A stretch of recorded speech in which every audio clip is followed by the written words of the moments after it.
Hello, I'm Dr. Pierre Samaan. I'm Director of New Horizons Institute of Counseling, and it's good to be with you again as we continue in this series about anxiety. Today we're talking about teen and adult anxiety and the effects that it can have. We've been talking about various forms of anxiety, various groupings of anxiety. Last time in the series we spoke about child anxiety, so I hope if you're interested in any of that, please look at the links below and you can go back to any one of those programs to get the full information. I don't want to spend too much time in talking about the details, but you know, in Christian counseling, we see all kinds of individuals with all kinds of problems. One of the frustrating things with anxiety is people are afraid to talk about it because they view it as being weak, or they'll be laughed at, or something else. So they don't mention it, and it gets worse. And it didn't need to get worse. So everyone will experience a little bit of anxiety. And that's a good thing, because those stress hormones that bring about anxiety stimulate us. They feed our bodies with the nutrients, especially during important times. A little bit's a good thing. Too much of anything is not a good thing. So whether at school or at work, you might feel anxious when facing stress before simple things like a test or a decision that needs to be made. And there's nothing wrong with that.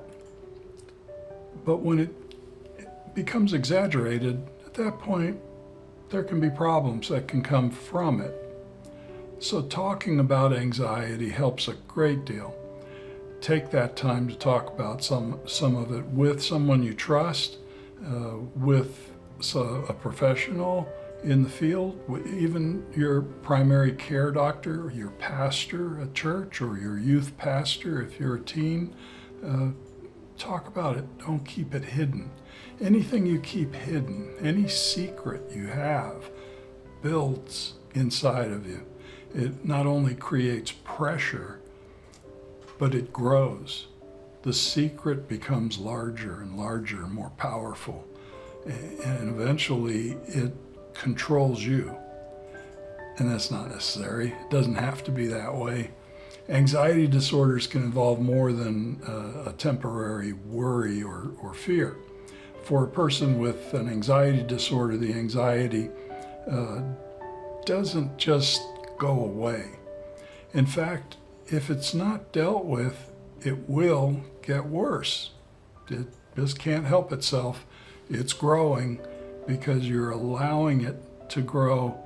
Let's not allow it to grow. Symptoms can interfere with your daily activities, whether it's at school or at work or even with a relationship. It can damage relationships and make it difficult to enjoy a good relationship. There's different types of anxiety. I've broken it down into 4 basic types.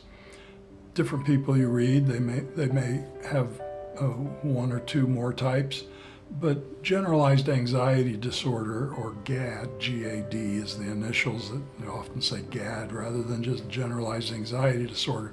That's the most common one. That's the start of the whole thing. And then there's, if GAD becomes worse, if it's allowed to build up enough inside of you, it turns into panic disorder. Panic disorder is taking those anxiety feelings a step further, and now there's a threat. And your body is reacting to a threat. Even though you can't see it or don't know what it is, it's as though your life is being threatened and you just don't know why you're shaking and all that. And we'll get into the details of the symptoms of all of these. Agoraphobia is the third type of anxiety. In current DSM-5, the Diagnostic and Statistical Manual, they've moved agoraphobia out of generalized anxiety and into a social phobia. It's so important. It's such a major disorder that I thought it best to keep it within this category of anxiety types. Then there's phobia-related disorders, and we'll be talking about some of those as we move on in this series. Generalized anxiety disorder, or GAD, occurs most days when someone has that.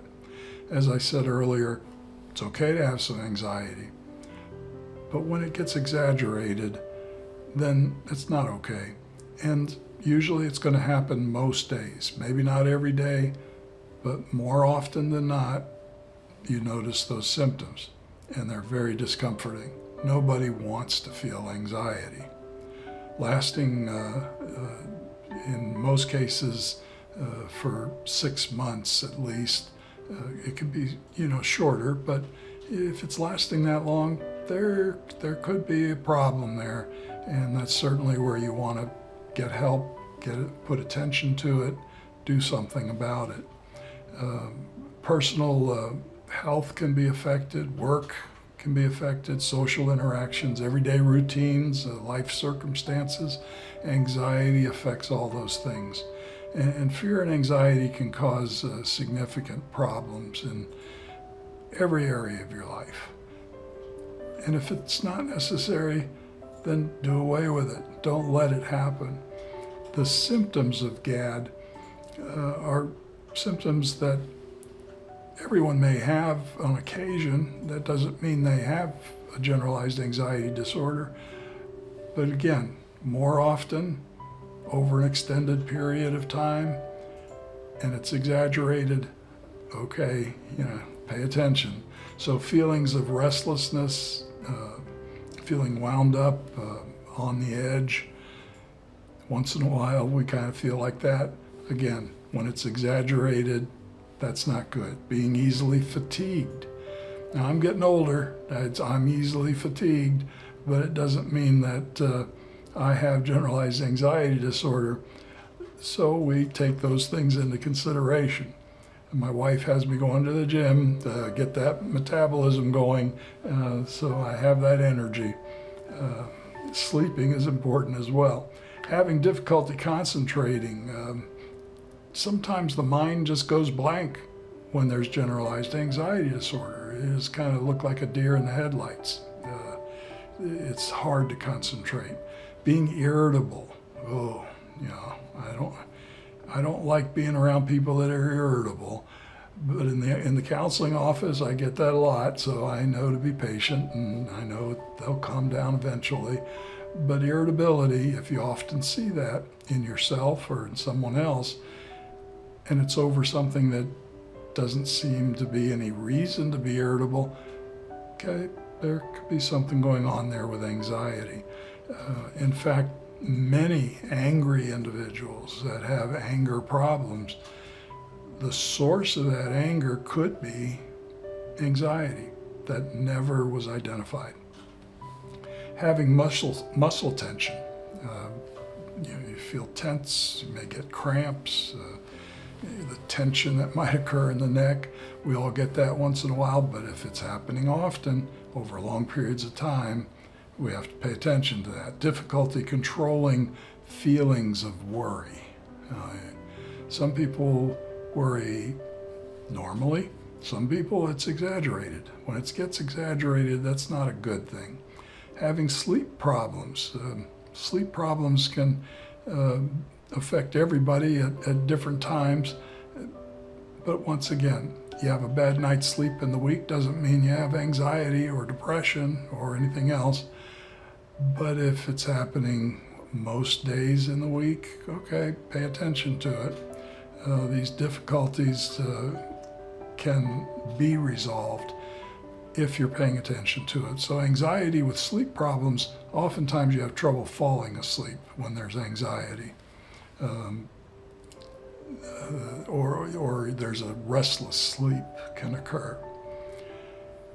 Panic disorder takes us into that next level of anxiety.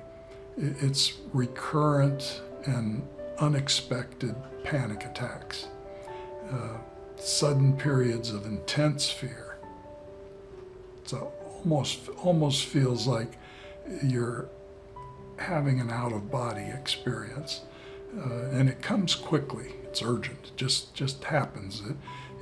Might be able to feel a little bit coming on ahead of time. It's similar to seizures, and it affects the brain in similar ways as a seizure, but it's not a seizure. It doesn't kill the brain cells like a seizure will, but it's similar. And if it's similar, people tell me with their seizure disorders, they can feel it coming on. They can start to recognize, and they know, okay, I got to calm down. I've got to pull the car over, relax. I need to turn off the loud TV and just take it easy for a moment. And they can feel it coming down. So anxiety is similar in that way. If you catch it early, you can help it to come down. So as I mentioned, it can feel like a heart attack. It can feel like a stroke, but it's not one. But you can feel like you're having one, especially if you've never had one before and you have the first one. The first one's always the scariest. They reach their peak within minutes. That adrenaline kicks into the system. And when it kicks in, it takes about 3 minutes for it to get absorbed by the blood, for it to be, so to speak, watered down. And then maybe about another 3 minutes to feel like you can relax and continue on. When it occurs unexpectedly, usually there may not be an object involved, or there might be an object involved. There could be a trigger or not a trigger. It could just happen. Many times, though, there's a trigger. There's something familiar that reminds you of a previous fear or anxiety, a previous occurrence of being out of control, or a previous occurrence that was very uncomfortable for you.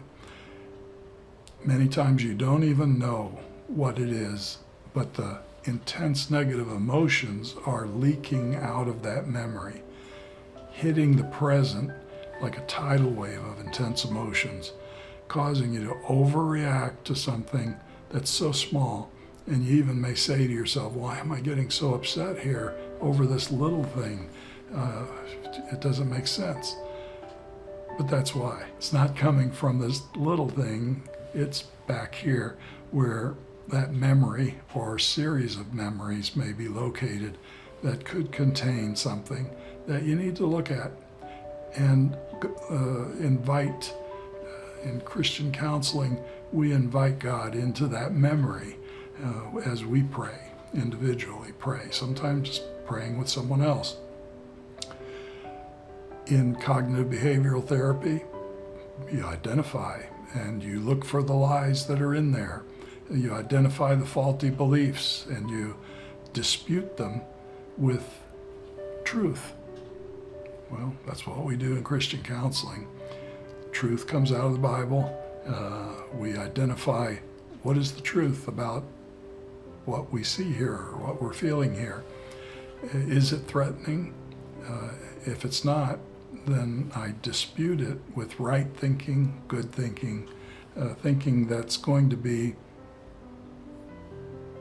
life-giving. We spoke about the brain before and how if we think good thoughts, an enzyme gets produced in the brain that produces healthy protein. And the healthy protein grows the cells and the neurons and the white matter.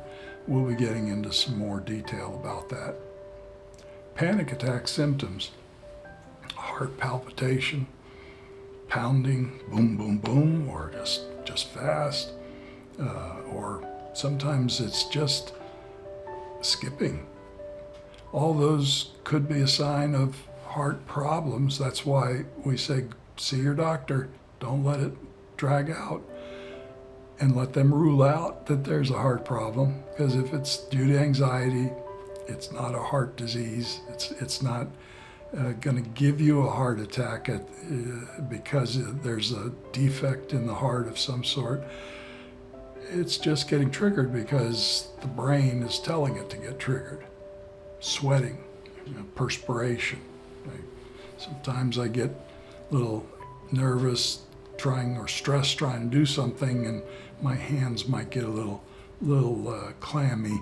I don't like that, so I go to the bathroom, wash my hands, and then it feels good, and I go back to getting stressed again. Sensations of shortness of breath, smothering or choking, feelings of impending doom, feelings of being out of control. Those are all symptoms, and everyone has some additional symptoms in there whenever they're feeling that panic attack coming on or anxiety attack occurring. Panic attacks lead to avoidance. Whether you're a teenager or an adult, you don't want to have it again. Nobody wants to feel it. Nobody likes anxiety. So you start avoiding those things that previously were associated with a previous attack or a previous anxious moment or a previous fearful, unpredictable moment. And so the fear of the unknown can be an important factor when someone is dealing with anxiety, and we'll be talking about that later as well. Open worries about what's going to happen next, about what's going to happen when I go to that place where I felt that way before.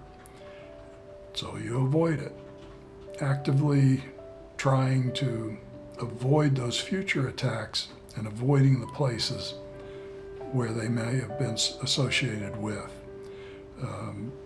Worry is probably the number one factor to look for with anxiety. It just gets out of hand. It's like a train, or maybe I should say it's like a snowball falling down the hill. It gets bigger and bigger over time. And that is troublesome for even those around you when they are noticing you're worrying about every little thing. And that's no fun. Agoraphobia. That's important, and that's why I brought it up in this series. Agoraphobia takes that level of anxiety, that level of panic attack, to the highest level. That highest level of fear, and fear of the marketplace is what we used to call it, used to be identified as. It's an irrational and extreme fear of entering crowded places, or leaving your home, or going somewhere where a quick escape isn't possible. Because remember, it's above panic attacks. That means you've already experienced panic attacks, you've already experienced anxiety. All those memories are sending those intense emotions to this little moment in which you're walking into a restaurant and suddenly you realize there are no seats close to the door. There's no seat close to the back door, and it's very crowded. Boom, this tidal wave of emotion hits from all these experiences, and it causes an overreaction, sudden sense of panic to the point that you have to escape. And escaping means, I can't do this. Turn around, and they get out of there. They leave grocery carts in the grocery store. They are in the middle of a expedition, an activity with the kids or with friends, and they can't continue, they have to leave right away. So they avoid those situations to the point of an exaggerated avoidance, and even the most severe being staying home. It's safer to stay home. It's safer to not walk out that door or to stay within the property lines. I know I can come back to my safe haven, my place of refuge where I may not, I could still have a panic attack there, but I'm likely, I know what to do, I know it's safe. If it happens, I'll get over it better. It's okay, but it's a whole lot safer here than out there. Wow, that doesn't feel good. It's terrifying, so terrifying that the avoidance becomes very, very strong. So some of the symptoms of that avoidance is is the fear of public transportation. All these levels of fear of different things. Open spaces. Years ago, it used to be the marketplace, closed space, lots of people. Then they added open spaces when they realized some people would have a panic attack just walking into a big store, because back then they didn't have big stores. Now you go to a Home Depot, a big store. Ooh, boy, that could be scary with agoraphobia. Being enclosed in spaces, standing in line, being in a crowd, being outside of your home alone. So people with agoraphobia, you're going to rarely, if ever, see them alone out and about until they're able to work on that, bring it down, temper it, bring it down to that lower level, and then bring that down, and it becomes manageable. There's specific phobias that occur as well. Specific phobias are, fear of, various things. You could have a fear of flying. A lot of people have a fear of flying, fear of insects, of animals. Some people have a fear of pets, like a dog. Don't be afraid of my dog. He's very kind, very loving, but they may have had a bad experience, or it just may have been a thought that grew got bigger and more powerful over the years. Spiders is the most common phobia that I often hear about. Receiving injections can be a phobia. Seeing blood. Some people, they'll literally pass out because they just saw it and suddenly, whoom, and they stop breathing and down they go. So breathing is an important factor of getting over these things or helping you to get through them. So specific phobias can include social phobia, social anxiety comes out of that, the general intense fear or anxiety towards socially performing or being in a social situation in which you're worried about your actions are going to cause people to stare at you, or you may not perform to their level of expectation, and therefore they're going to think negatively about you. And that leads to embarrassment, and I don't want to be embarrassed, so I avoid it. Suddenly, there's a social phobia that can occur. You can get over it if you work on it. Fear of separation, so separation anxiety comes out of that. Often thought to be only with children. Well, we see it a lot now with adults as well, especially if there's those levels of anxiety, panic attack, agoraphobia, then suddenly that fear of separation can develop, fear of being alone, basically. So people that have that, they worry a great deal about it, and they think in advance about how to manage their day so that they're not alone, or they're not going to be alone. And the list goes on. It just keeps adding up. There's risk factors to anxiety.